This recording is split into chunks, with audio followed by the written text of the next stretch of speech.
Bonjour tout le monde! Donc, je me présente, mon nom est Sandra Jackson, je travaille au service de l'admission et du recrutement. Donc, bienvenue dans cette séance d'information sur les démarches administratives pour venir étudier chez nous lorsqu'on est un étudiant international.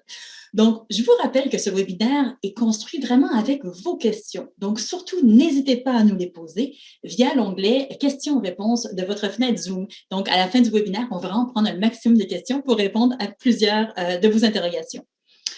On ne pourra pas bien sûr répondre à l'ensemble des questions, mais on va quand même essayer de couvrir un maximum de terrain.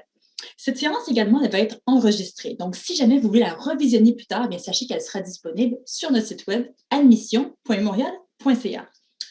Il y a également un membre de notre équipe qui va ajouter des liens dans le chat. Donc, si jamais on parle de certaines adresses, bien, les liens vont être disponibles dans la section clavardage de votre Zoom. Donc, vous pouvez également aller récupérer des informations de ce côté-ci. Aujourd'hui, je ne suis pas seule pour vous parler d'immigration. Je suis accompagnée de ma collègue Aude Lecouturier. Bonjour Aude. Bonjour Sandra, bonjour tout le monde. Ça va bien? Oui, ça va bien et toi? Oui, je te laisse te présenter. Oui, alors, donc Aude Lecouturier, je suis avocate en immigration. Donc aujourd'hui, je vais vraiment essayer de vous aider un peu à y voir plus clair dans ce qui vous attend dans les prochains mois. Super. Et Aude, dis-moi, tu travailles au bureau des étudiants internationaux de l'Université de Montréal. Est-ce que tu peux nous parler un petit peu plus justement de ce bureau, de ce service qui est offert aux étudiants internationaux? Oui, tout à fait. Je suis conseillère au BEI, comme on l'appelle. Donc, le Bureau des étudiants internationaux, c'est vraiment l'endroit au sein de l'Université de Montréal qui est là pour aider les étudiants internationaux. Alors, on est souvent là pour aider en immigration parce qu'on sait que c'est beaucoup de questions, beaucoup de stress aussi, puis on vous aide à faire baisser ce niveau de stress, ça va bien se passer. Et on est aussi là pour favoriser votre accueil, votre intégration au sein de l'université avec tous nos collègues des services à la vie étudiante. Alors, c'est auprès de nous ou de nos collègues que vous aurez accès à plein d'activités, des activités d'intégration, des activités culturelles, vraiment toutes les activités auxquelles vous pouvez penser, c'est pas mal disponible à l'Université de Montréal auprès de notre bureau ou nos collègues. Parfait. Bien, écoute, je te propose qu'on saute directement dans le vif du sujet. Donc, je rappelle également aujourd'hui, la totalité de la rencontre, de la séance d'information va vraiment toucher les démarches administratives, donc vraiment les démarches d'immigration pour venir étudier chez nous lorsqu'on est un étudiant international. Donc, nous ne parlerons pas d'admission ou de critères de sélection pour entrer à l'université. On parle vraiment d'immigration. Donc, lorsqu'on est admis à l'Université de Montréal, on ne peut pas simplement débarquer à Montréal pour venir débuter ses études. Il y a des démarches administratives, il y a des documents à obtenir pour avoir le droit d'étudier chez nous. Est-ce que tu peux nous faire un petit topo général, Aude, pour nous rappeler un petit peu les étapes, les documents à obtenir? Oui, tout à fait. Alors, il y a vraiment un premier grand principe très rapidement à comprendre. Si vous êtes admis, c'est assez rare, mais si vous êtes admis ou admise dans un programme de moins de 6 mois, là, vous pouvez juste venir avec un statut de touriste, donc avec un visa de visiteur ou un AVE, une autorisation de voyage électronique, qui est comme un mini-visa pour beaucoup de pays, de ressortissants de pays étrangers. Sinon, quand vous êtes admis dans un programme de plus de 6 mois, ce qui est souvent la majorité des cas pour vous, un baccalauréat, une maîtrise, un doctorat, un DESS, vous allez avoir besoin de 2 documents principaux. Un certificat d'acceptation du Québec, qu'on appelle le CAQ, qui se demande auprès du gouvernement québécois. Et ensuite, un permis d'études qui va se demander cette fois au niveau du gouvernement fédéral, puisqu'au Canada, on a 2 paliers de gouvernement. On a le Québec, la province, et l'État, le gouvernement fédéral. Donc, vous aurez besoin de votre CAQ, puis de votre permis d'études. Et en fonction de votre pays d'origine, un visa aussi ou un AVE, l'autorisation de voyage électronique, qui est le mini-visa qu'on obtient facilement. Et le visa et l'AVE se font en même temps que la demande de permis d'études et qu'il n'y a pas d'autres démarches à faire à ce niveau-là. Parfait. Et toutes ces démarches-là, de documents d'immigration, c'est très important de comprendre qu'on peut les entamer, on peut simplement débuter uniquement une fois qu'on a une lettre d'admission. Donc, on peut débuter avec une lettre d'admission conditionnelle ou une lettre d'admission définitive. On n'est pas obligé d'avoir la lettre d'admission définitive. Une lettre d'admission conditionnelle suffit. Mais c'est vrai qu'avant d'avoir ce document officiel comme quoi vous êtes admis à l'Université de Montréal, vous ne pouvez pas commencer ces démarches. Et c'est sûr que là, on vous donne beaucoup d'informations, mais rassurez-vous également, une fois que vous avez reçu justement votre lettre d'admission, on vous accompagne et on vous aide avec chacune de ces étapes-là. Aude, j'ai une petite question également. Tu en as parlé tout à l'heure, on peut parfois arriver comme touriste si on a une formation de moins de 6 mois. Et c'est vrai que souvent, dans la tête de plusieurs étudiants internationaux, quand ils arrivent, on n'a pas nécessairement besoin de ces documents-là parce que c'est arrivé souvent dans le passé que les gens étaient venus faire des vacances à Montréal ou quoi que ce soit. Et ça avait été très simple à ce moment-là de venir à Montréal, de venir au Québec. Donc, qu'est-ce qui se passe si jamais on décide d'entamer les études, mais qu'on n'a pas tout à fait les bons documents ou qu'on n'a pas finalisé le processus? Oui, alors en fait, il ne faut pas le faire concrètement. Il faut bien comprendre que quand vous êtes venu, peut-être, si vous êtes venu précédemment en vacances, pour beaucoup d'entre vous, vous êtes juste venu avec votre passeport, vous aviez fait peut-être votre AVE aussi, si vous êtes venu dans les dernières années, ça se fait en ligne, ça prenait 15 minutes, puis c'était fait. Mais ça, c'est que vous veniez en statut de visiteur pour faire du tourisme, voyager ou voir même de la famille, etc. Quand on vient pour faire des études, on demande au gouvernement canadien et au gouvernement québécois à venir avec un statut d'étudiant. Vous ne pouvez pas venir avec un statut de visiteur si vous venez pour faire des études, sauf pour les programmes de moins de 6 mois, comme je l'ai dit. Mais pour tous les autres programmes, vous demandez officiellement un statut d'étudiant, donc vous devez attendre de l'avoir pour pouvoir entrer. Vous ne pouvez pas vous présenter à la frontière puis dire « je viens faire du tourisme » alors qu'en fait, vous savez que vous allez venir faire des études. Ça serait un mensonge.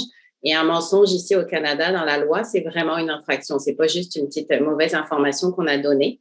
Donc, c'est extrêmement déconseillé de faire ça. C'est même normalement interdit. Il faut que vous attendiez d'avoir vos documents d'immigration, les documents nécessaires pour pouvoir passer la frontière et entrer au Canada avec un statut d'étudiant international, justement. Donc, ce que ça veut dire, évidemment, la conséquence, c'est qu'il faut s'y prendre tôt dans ces démarches parce qu'il faut être prêt à temps et avoir tous ces documents pour pouvoir venir à la rentrée qui serait celle du début de votre programme.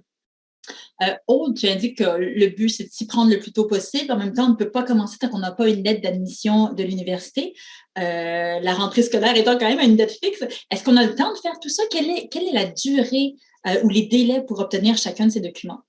Oui, normalement, vous devriez avoir le temps. Évidemment, ça peut dépendre des cas individuels, mais globalement, ça se fait tous les ans. Nos étudiants internationaux arrivent à temps pour le début des cours. Évidemment, avec la COVID, vous le savez tous, il y a eu des impacts, mais en temps normal, ou en tout cas maintenant, on est quand même, on est rodé en période de pandémie. Donc oui, le délai normal pour l'obtention donc du CAQ, le certificat d'acceptation du Québec, la première étape, une fois qu'on a son avis d'admission, le délai normalement, c'est 20 jours. En ce moment, on observe encore un peu de retard par rapport à ça. C'est les répercussions encore de la crise sanitaire. Moi, je compte plutôt 1 mois. Et ce qu'il faut savoir, par contre, c'est que si jamais votre demande est incomplète pour diverses raisons, vous vous en êtes pas rendu compte, vous avez peut-être pas mis de bons documents, il y a une page qui n'était pas lisible, ça peut arriver. Là, ça peut rajouter plusieurs mois. Alors, ce qui est important, c'est de garder, OK, le délai légal, c'est 20 jours. Mais moi, ce que je vous conseillerais de garder en tête, c'est je m'y prends plusieurs mois à l'avance. En gros, dès que j'ai mon avis d'admission, je fais ma demande de CAQ. Si vous le recevez 5 mois avant le début des cours, c'est zéro, c'est pas un problème, c'est même mieux, ça vous permettra de continuer vos démarches.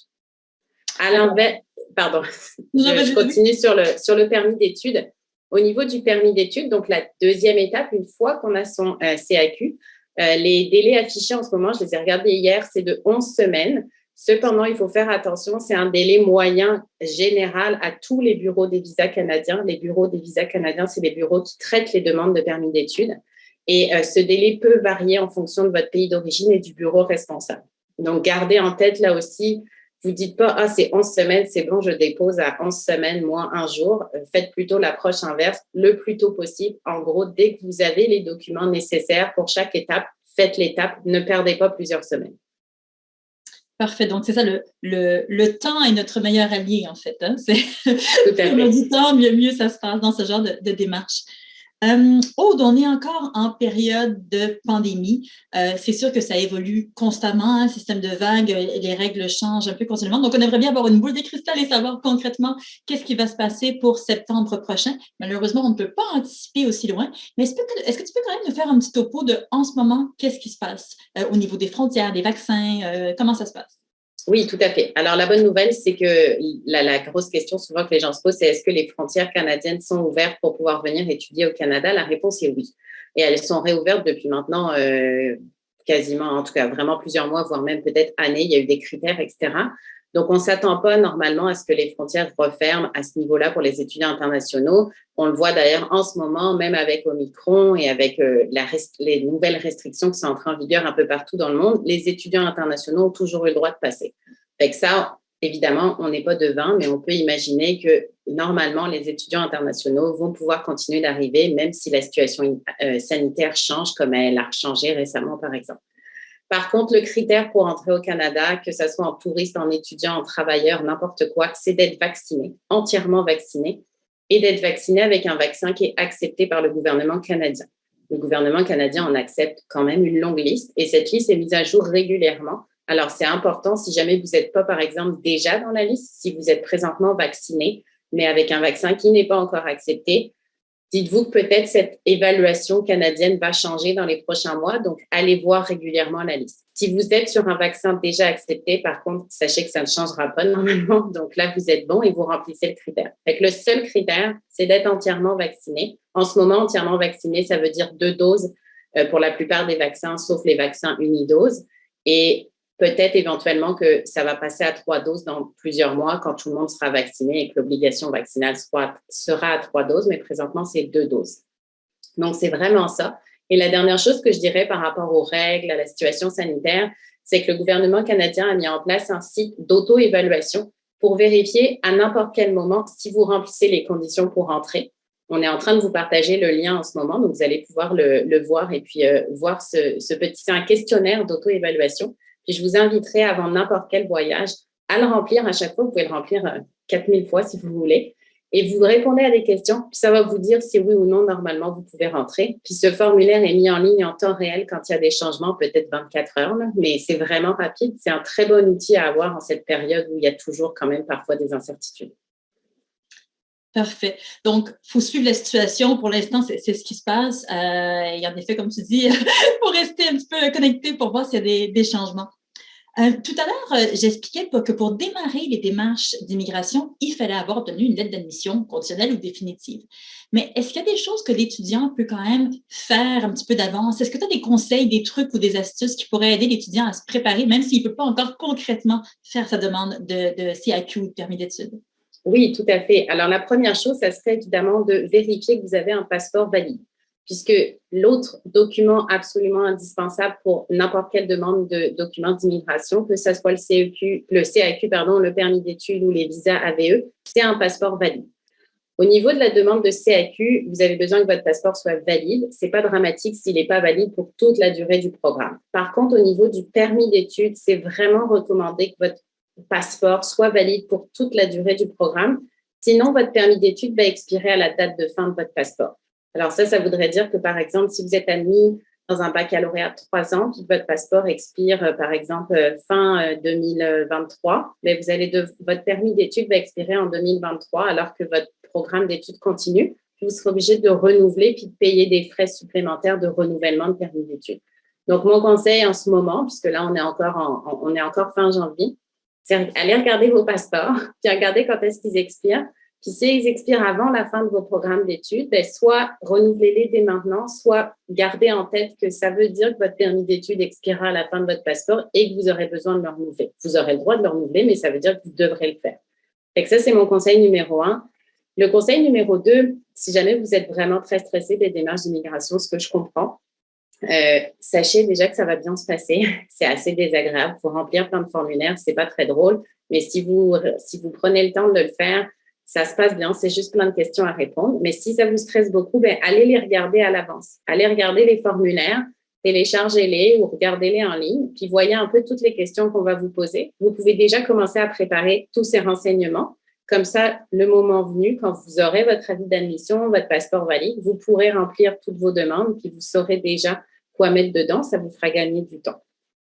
Et mon dernier conseil, je pense que je l'ai dit à peu près 3 fois, mais je vais le répéter encore. Prenez-y vous tôt. Donc, en ce moment, c'est encore trop tôt, mais quand vous aurez votre avis d'admission, même, comme l'a dit ma collègue Sandra, s'il est conditionnel, lancez vos démarches. Ne laissez pas passer 2 semaines, 3 semaines, 1 mois. Ça va vite de laisser passer du temps. Puis on se retrouve en retard alors qu'on aurait pu avoir tous les documents nécessaires pour commencer au bon moment. On se répète un petit peu avec ça, mais c'est vrai que chaque année, on voit des étudiants qui attendent d'avoir terminé, par exemple, leur baccalauréat en juillet avant de démarrer les démarches. Et malheureusement, dans ce cas-là, il est clairement trop tard. Donc, c'est pour ça qu'on insiste sur la notion de temps et de débuter assez tôt. Nous allons commencer dans quelques minutes à répondre aux questions des étudiants. Donc, je vous propose vraiment si vous avez des questions sur le processus d'immigration, les documents, de les poser via la section questions-réponses de votre Zoom. Donc, on vous laisse encore un petit peu de temps pour poser les questions. Et Aude, en attendant, est-ce que tu pourrais juste nous expliquer également si on a d'autres questions auxquelles on n'aurait pas le temps de répondre aujourd'hui, comment est-ce qu'on peut rejoindre le Bureau des étudiants internationaux? Oui, alors pour l'instant, évidemment, comme vous êtes encore en processus d'admission, vous pouvez consulter l'information générale sur notre site web du BEI, le Bureau des étudiants internationaux, puis le lien va être partagé avec vous. Ensuite, après l'admission, il y aura des séances d'information dédiées à l'immigration, aux étapes qui s'en viennent après l'admission à l'Université de Montréal, où là, on rentrera vraiment dans le détail de comment on fait une demande de CAQ, comment on fait une demande de permis d'études. On passera les différents critères, les différentes questions qu'on vous pose. Alors, je vous dirais que pour l'instant, c'est plutôt vous, si vous avez envie de vous renseigner en avance, d'aller les regarder. Mais vous inquiétez pas, le temps venu, on sera là pour vous accompagner dans vos démarches. Donc, pas de panique à ce niveau-là. Et puis, vraiment, on fait dans le détail arriver là. On regarde chaque page des formulaires, puis on passe à travers avec vous pour vraiment vous expliquer ce que cette telle question veut dire, quelle information vous devez mettre. Parfait. Oui, en effet, lorsqu'on vous admet dans un programme, bien, nous sommes conscients que vous êtes un étudiant non canadien, que vous êtes un étudiant international. Donc, on vous fournit également l'information et l'accompagnement nécessaire. Donc, comme tu le répétais, Aude, pas de panique de ce côté-là. Bien, écoutez, je vous propose qu'on passe directement aux questions des étudiants. Donc, on a une question à savoir, est-ce qu'un visa étudiant, c'est la même chose qu'un visa touristique? Alors, en fait, si on veut vraiment être précis, un visa, c'est le document dont vous avez besoin pour entrer au Canada dans le sens passer physiquement une frontière. Ensuite, quand on veut étudier, on a besoin d'une autorisation d'études. Théoriquement, strictement, on sépare les deux. Mais souvent, ce qu'on appelle un visa étudiant, c'est le permis d'études ou c'est je dirais, le combo du permis d'études et du visa que certains d'entre vous vont devoir obtenir à cause de votre citoyenneté. Il y a certains pays qui doivent avoir un visa pour entrer au Canada. Mais c'est là-dessus que ça se joue. Ceux qui n'ont pas besoin d'avoir un visa pour entrer au Canada, ils doivent quand même avoir un AVE, l'autorisation de voyage électronique. Et que ce soit un AVE ou un visa, ce document, vous l'obtiendrez en même temps que votre permis d'études quand vous ferez votre demande de permis d'études en ligne. Mais globalement, pour répondre à la question, ce qu'on appelle le visa étudiant, d'habitude, c'est le visa et le permis d'études. C'est en fait le fait d'obtenir un statut d'étudiant international et d'avoir le droit et d'entrer au Canada et d'étudier au Canada. Parfait. Une autre question, donc on a indiqué que ça prenait un certificat d'accréditation du Québec et un permis d'études, mais comment est-ce qu'on fait pour les obtenir? Est-ce qu'il faut se déplacer quelque part? Ce serait quoi la première marche de l'escalier? Très, très bonne question, effectivement. Alors non, tout se fait en ligne. C'est une très bonne nouvelle. Et c'est même obligatoire pour la demande de CAQ de la faire en ligne. Et pour la demande de permis, c'est quasi obligatoire. Il y a des très rares exceptions pour des gens qui seraient dans l'incapacité totale de le faire en ligne. Donc, que ça soit pour le CAQ ou pour le permis d'études, vous allez obtenir l'information sur quel site il faut les faire. C'est les sites du gouvernement du Québec et les sites des gouvernements du Canada. Et vous allez créer un compte sur chacun de ces sites et vous allez remplir vos formulaires en ligne, soumettre vos preuves à l'appui de vos demandes en ligne. Donc, tout se fait en ligne. Vous pouvez suivre votre dossier en ligne, ce qui est une bonne chose. Ça vous permet de savoir où est-ce qu'ils en sont. Et vous recevez même les acceptations souvent en ligne. Puis ensuite, éventuellement, s'il y a un document officiel qui doit être émis, il est envoyé par la poste. Parfait.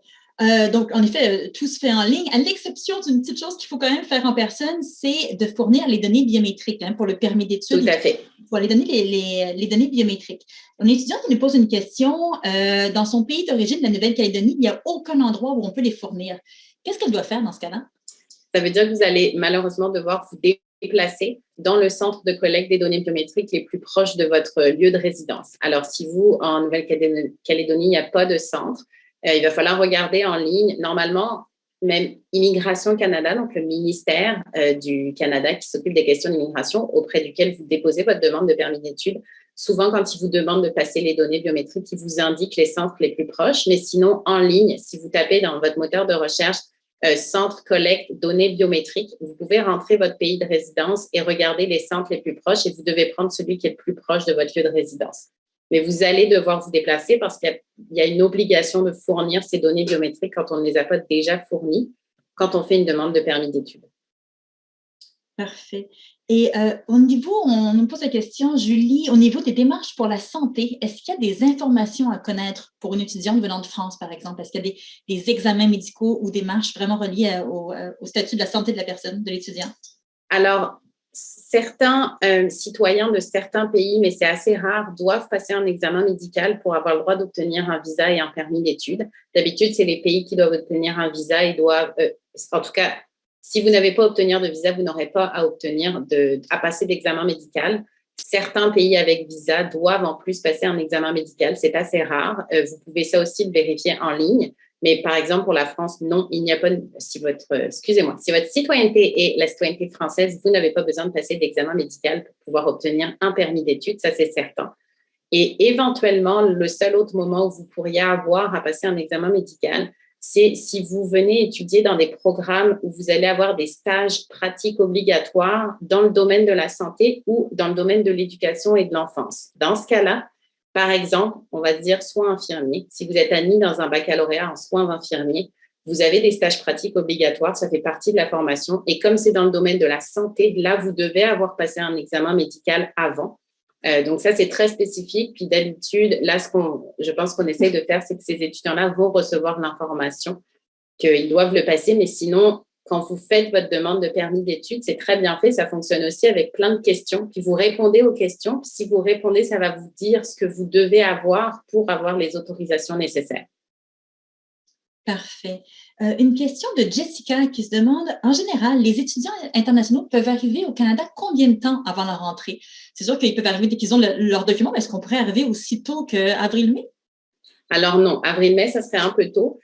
On considère à peu près un mois avant la rentrée. Par exemple, si vous voulez vous présenter fin juillet, début août à la frontière, et puis que vous venez avec votre acceptation de permis d'études et que vous dites, je viens pour étudier à l'automne, fin juillet, début août, ils vont vous laisser rentrer, il n'y aura pas de problème, ils comprennent qu'il y a un temps d'installation.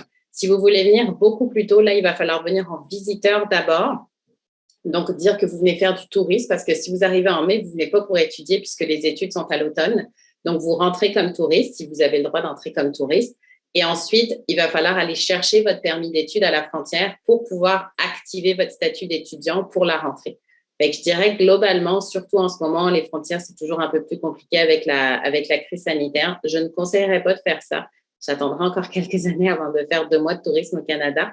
Et je vous conseillerais d'arriver fin juillet, début août. Là, il n'y aura pas de problème. Vous arriverez à la frontière, vous présenterez votre acceptation de permis d'études et ils vous laisseront rentrer avec le statut d'étudiant en prévision de la rentrée qui s'en vient. Parfait. J'ai une question également d'une personne qui porte sur les accompagnateurs. Donc, est-ce qu'il y a des gens qui peuvent les accompagner, j'imagine par exemple des parents, pour venir aider à l'installation de l'étudiant, donc aider à ouvrir un compte en banque, s'installer dans l'appartement? Est-ce qu'il y a des démarches particulières et combien de temps est-ce qu'ils peuvent venir pour aider justement à l'installation? Oui, alors la première chose, il n'y a pas de statut légal d'accompagnateur. Donc, en fait, ce que ça veut dire quand vous voulez accompagner votre enfant qui viendrait commencer ses études ici, c'est qu'en fait, vous allez venir en tant que touriste. C'est ça que concrètement, au niveau légal, c'est ça que ça veut dire. En ce moment, les touristes sont acceptés au Canada s'ils sont entièrement vaccinés. Donc, ça serait tout à fait possible d'accompagner. Évidemment, je ne peux pas être certaine à 100% à l'automne, mais normalement, d'habitude, les vagues, on commence à les connaître, puis elles arrivent plutôt après la rentrée. Donc, l'automne, on peut prévoir que les règles seront les mêmes. Et puis, même quand il y a eu des règles plus strictes les dernières années, ils avaient donné des exceptions. Donc, les accompagnateurs, même si ce n'est pas un statut légal, quand ils justifiaient qu'ils venaient accompagner, par exemple, des enfants qui venaient s'installer ou qui venaient visiter des membres de leur famille, pouvaient, sous certaines conditions, obtenir aussi le droit d'entrer avec le statut de visiteur. Et dans ce cas-là, le statut de visiteur, habituellement, c'est 6 mois. Donc, il n'y a pas vraiment d'enjeu par rapport à la durée. Vous aurez tout à fait le temps de soutenir votre enfant, par exemple, quand il arrive. Parfait. Écoute, Aude, je vais rassembler plusieurs questions qui tournent tout autour de l'argent, en fait. Combien ça coûte de faire une demande, donc d'obtenir un CAQ? Combien ça coûte de faire la demande et d'obtenir son permis d'études? Et est-ce qu'il y a des preuves financières qu'on doit démontrer? Donc, on doit démontrer une certaine assise financière. On parle de quel type de montant? OK. Alors, pour répondre à la première question, les frais des procédures. Le CAQ, là, cette année, donc jusqu'au 31 décembre 2022, c'est 120 $ la demande de CAQ.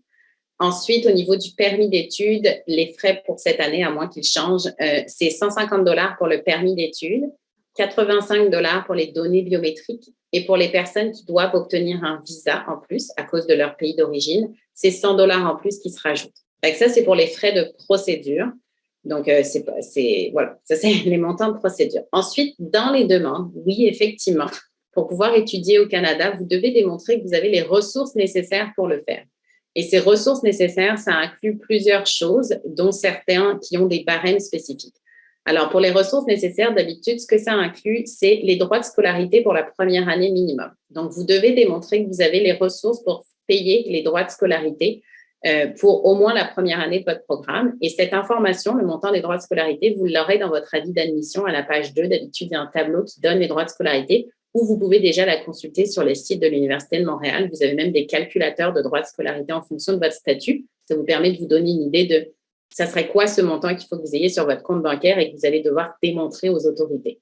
S'ajoute à ce montant-là, oui, ça, non, pardon, j'ai cru que tu avais une question sur moi. S'ajoute à ce montant-là la démonstration que vous avez aussi des frais de subsistance. Alors, les frais de subsistance, là, il y a des barèmes qui s'appliquent. Par exemple, pour une personne, cette année, puis les barèmes sont mis à jour tous les ans, sauf erreur de ma part, on est dans les 13 000 à 14 000 $. Donc, vous devez rajouter ça à votre budget. Vous devez avoir, je crois que c'est 13 500 en tout cas, entre 13 000 et 14 000 $, vous devez avoir cet argent-là en plus des droits de scolarité. Vous devez aussi avoir ce qu'on appelle un frais d'installation de 500 $ environ. Et vous devez avoir la capacité de payer un aller-retour dans votre pays d'origine. Donc, vous comptez, il n'y a pas de barème, c'est à vous d'aller regarder combien coûte un billet d'avion et de pouvoir démontrer que vous avez globalement cette somme-là. Donc, ça pourrait être entre 700, 1 000 $ ou voire plus en fonction de votre pays de départ.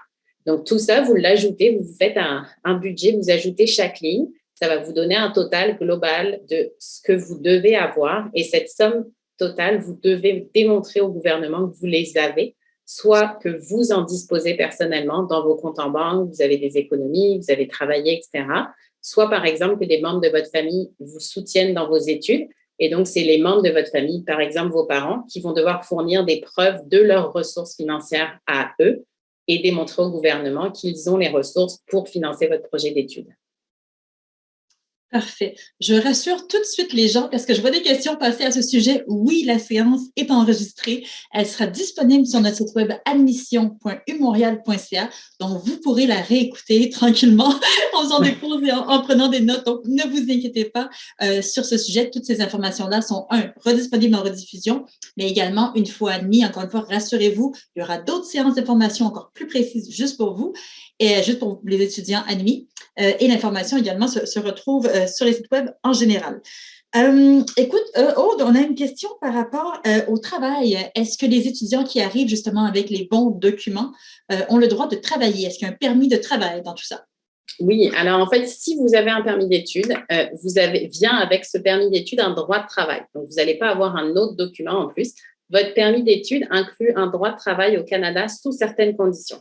La condition numéro 1, c'est d'étudier à temps plein. Mais ça tombe bien, c'est aussi une condition des étudiants internationaux. Donc, les étudiants internationaux doivent étudier à temps plein. Et s'ils étudient à temps plein, ils ont le droit de travailler 20 heures maximum hors du campus.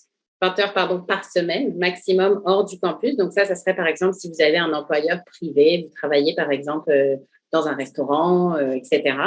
Ou à temps plein sur le campus. Donc, ça, c'est si vous trouvez une job à l'Université de Montréal. Il y a des emplois étudiants à l'Université de Montréal. Ça, c'est les règles générales qui viennent avec un permis d'études. Automatiquement, il n'y a rien à faire. Ça va être écrit même sur votre permis d'études que vous avez le droit de travailler sous ces conditions. Parfait.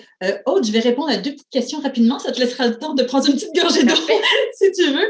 Donc, on a une question sur qu'est-ce que c'est exactement l'acronyme CAQ? Donc, c'est le Certificat d'acceptation du Québec. Donc, c'est le document d'immigration à obtenir de la province du Québec et à ne pas confondre avec le permis d'études du gouvernement du Canada. On a une question également à savoir combien de mois d'avance il est recommandé de démarrer les démarches d'immigration par rapport aux dates d'admission. Ben, écoutez, comme on disait tout à l'heure, le temps est votre ennemi là-dedans.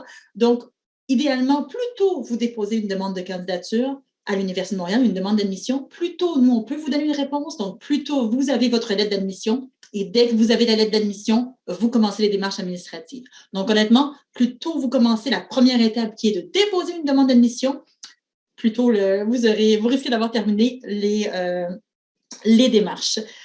Aude, je reviens vers toi parce qu'on a encore des questions par rapport aux délais. Si c'était possible de repréciser encore une fois les délais pour obtenir les divers documents. Oui, bien sûr. Alors, si je le fais d'un point de vue général, et puis un peu pour rebondir sur la question que tu viens de répondre, Sandra, il faut compter au moins 4 mois en ce moment pour obtenir ces documents d'immigration. On va y aller à peu près avec ça. Ça peut être plus rapide, ça peut être éventuellement parfois plus long. Les délais légaux, c'est 20 jours normalement pour obtenir son CAQ. En ce moment, avec la crise sanitaire, comme il y a des employés du ministère qui sont en télétravail, etc., ça se rallonge un peu plus. On peut voir facilement 1 mois. Et il faut bien garder en tête que si jamais vous avez fait même une toute petite erreur dans votre demande, puis ça arrive malheureusement, c'est normal, là, dans ce cas-là, votre dossier part dans une autre direction et vous risquez de rajouter facilement 1 mois ou 2. Donc, encore une fois, dès que vous avez votre avis d'admission et le plus tôt vous pouvez avoir votre avis d'admission, faites votre demande. Donc, ça, c'est pour le CAQ. Pour le permis d'études, le délai officiel qui est affiché en ce moment, je l'ai consulté hier, c'est de 11 semaines. Cependant, comme je disais tout à l'heure, faites attention, c'est une moyenne entre les différents bureaux qui traitent les demandes. Puisqu'une demande de permis d'études, ce n'est pas traité à l'intérieur du Canada, c'est traité dans les bureaux des visas canadiens, qui sont des représentations du gouvernement canadien dans plusieurs pays du monde. Donc, c'est traité, je dirais, localement. En fonction de l'endroit où vous vivez, de votre citoyenneté, de votre pays de résidence, ça va être le bureau le plus proche qui est responsable. Il n'y en a pas dans tous les pays, mais parfois, il y en a dans le pays où vous trouvez. Par exemple, si vous êtes d'origine française, il y a un bureau des visas canadiens en France, donc c'est lui qui traitera votre demande. Et là, les bureaux des visas ont différents délais en fonction de leurs ressources, de la situation sanitaire aussi, évidemment, dans le pays où ils se trouvent. Et donc, ce délai peut varier. Fait que le 11 semaines, parfois, pour certains, il va falloir ajouter beaucoup de semaines. Parfois, pour d'autres, ça va être encore plus rapide. Donc, je dirais, malheureusement, si on résume, on ne peut pas vous donner un délai avec certitude. Il n'y en a pas. D'où notre conseil, que je répète encore une fois, dès que vous avez votre avis d'admission, lancez vos démarches, ne perdez pas de temps. Et comme l'a dit Sandra, ce que ça veut dire aussi, c'est que si vous pouvez faire votre demande d'admission tôt, faites-la, vous aurez votre avis d'admission plus tôt. Mais ce qui est certain, c'est qu'il faut compter plusieurs mois pour avoir tous les documents, donc prenez-y-vous à l'avance. Et Aude, j'ai une petite question également concernant la durée de ces documents-là. Ce n'est pas une démarche qui est à refaire à chaque année. Ils sont bien sûr valides pour la durée du diplôme. Donc, un étudiant qui est inscrit pour un baccalauréat de 3 ans, son permis d'études, son certificat d'acceptation du Québec vont être valides pour la durée entière du diplôme. C'est bien ça? Oui, tout à fait, sauf si votre passeport expire avant. C'est pour ça qu'on vous recommande de faire renouveler votre passeport avant de lancer votre demande de permis d'études, parce que votre permis d'études ne pourra jamais dépasser la validité de votre passeport. Mais si votre passeport est valable 10 ans, vous aurez un permis d'études qui couvrira toute la durée de votre diplôme. Parfait. Ben, écoute, ça me permet, Aude, de faire un pont sur la question de Camille, qui doit être bien embêtée. Son passeport arrive à échéance, malheureusement, avant la fin du cycle d'études prévu, donc 1 ou 2 mois avant la fin de son cycle d'études prévu. Elle pense faire une demande de renouvellement anticipé pour un nouveau passeport. Est-ce qu'elle peut faire sa demande de CAQ avec son passeport actuel et sa demande de permis d'études avec son nouveau passeport? Oui, vous pouvez. Ça, ce n'est pas un problème. La seule chose, c'est qu'il va falloir, dans votre demande de permis d'études, fournir la copie de votre ancien passeport et la copie du nouveau passeport. Il faut que Immigration Canada, donc le ministère de l'Immigration au Canada qui est responsable pour l'examen du permis d'études, il faut qu'ils comprennent ce qui s'est passé puis pourquoi le CAQ éventuellement a été demandé avec l'ancien passeport. Mais ce n'est pas un problème en soi. Vous allez juste peut-être faire une lettre dans votre permis d'études qui dit que vous avez renouvelé votre passeport entre-temps et vous joignez la preuve de l'ancien et la preuve du nouveau et il n'y aura pas de problème. Ça arrive très souvent. Parfait. Aude, il y a beaucoup de gens qui se posent des questions par rapport justement au financement, aux preuves de financement qu'on doit donner pour obtenir les différents documents. On nous parle souvent d'un garant. Est-ce que tu peux nous en parler? Comment ça fonctionne si jamais on veut justement apporter les preuves d'une tierce personne qui n'est pas nous? Quelles sont les règles par rapport à ça? Oui, alors en fait, je dirais qu'il n'y a pas la logique du garant n'est pas vraiment la bonne. On ne fonctionne pas avec une notion de garant. C'est soit que vous avez l'argent et vous démontrez que vous l'avez, soit c'est une autre personne. Je comprends l'idée du garant, mais c'est pas comme ça que ça s'appelle. En tout cas, utilisez les bons termes. Soit c'est quelqu'un d'autre qui vous soutient financièrement. Et au niveau des preuves, la façon dont ça fonctionne, c'est qu'il y a une liste de preuves que ça soit au niveau du CAQ ou au niveau du permis d'études, il y a des preuves qui sont acceptées, puis il y a des preuves qui ne le sont pas. Fait que ça, il y a des listes qui sont très claires que vous trouvez sur les sites Internet et qui seront détaillées dans les webinaires plus tard quand vous serez admis. Et Ces différentes preuves, pour donner des exemples, ça va être par exemple des bulletins de paie, des relevés, les preuves que vous avez un salaire tous les mois qui rentre, puis combien c'est. Une attestation d'emploi, par exemple, qui va démontrer que vous avez un emploi et quel est le salaire annuel ou mensuel. Ça peut être des déclarations de revenus, fait que vos avis d'imposition, par exemple, qui montrent combien vous avez déclaré de revenus au gouvernement de votre pays d'origine. Et évidemment, par contre, toutes ces preuves doivent être en anglais ou en français, qui sont les deux langues officielles du Canada. Si elles ne le sont pas, elles doivent être traduites et elles doivent être traduites de façon officielle là, auprès d'un traducteur agréé. Vous ne pouvez pas juste vous faire une traduction de votre côté à la main. Et par exemple, au niveau du CAQ, alors je précise, au niveau du CAQ, ce n'est pas tout le monde qui doit démontrer ses capacités financières. C'est les Français, les ressortissants de Hong Kong, du Mexique, et je pense qu'il y a un quatrième pays que je n'ai pas en tête. Eux, vous devez démontrer vos capacités financières dans votre demande de CAQ. Pour les autres, vous devez démontrer vos capacités financières dans la demande de permis d'études. C'est pas grave, hein, ça change rien, c'est juste que c'est dans les lois, il y a des compétences qui ont été réparties entre les deux niveaux de gouvernement. Et donc, c'est pour ça que quand je parle du CAQ, capacité financière, ça ne concerne peut-être pas tout le monde, mais si vous êtes français, par exemple, ça vous concerne. Et au niveau du CAQ, si c'est vos parents qui vous soutiennent financièrement, donc si ce n'est pas votre argent qui va payer vos études, mais l'argent de vos parents, ils vont devoir signer une déclaration d'engagement financier qui est un formulaire PDF que vous trouverez aussi en ligne. Et quand vous faites votre demande de CAQ, on vous demande, et si vous répondez que c'est vos parents ou une autre personne, ça vous donne le lien vers la déclaration à faire signer. Fait que tout est bien fait. Vous avez juste à suivre les questions et à y répondre. J'espère que j'ai répondu à peu près à la question. Oui, je pense que ça commence à être très clair. Tout ça, je vois le temps qui passe. Je vois également dans les commentaires que certaines personnes nous indiquent qu'il y a des problèmes de son. Pour certaines personnes, ça a l'air de bien fonctionner, pour d'autres, non. Donc, mes excuses si jamais le son n'est pas optimal en ce moment. Une avant-dernière question. Est-ce qu'on va vous indiquer quand commencer les démarches d'immigration? Est-ce qu'il y aura un email pour vous dire quand le débuter? Et bien sûr, oui, le email qui vous dit quand débuter vos démarches d'admission, c'est vraiment lorsque vos démarches d'immigration, c'est vraiment lorsque vous recevez votre lettre d'admission. Donc, lorsque vous recevez votre lettre d'admission, vous pouvez dès lors débuter vos démarches d'immigration.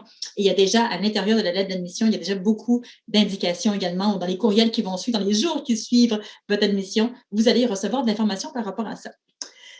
Une autre question de la part d'Angèle qui vient de la Nouvelle-Calédonie. En Nouvelle-Calédonie, le bac est un petit peu décalé, donc j'imagine qu'elle parle du bac français, bien sûr.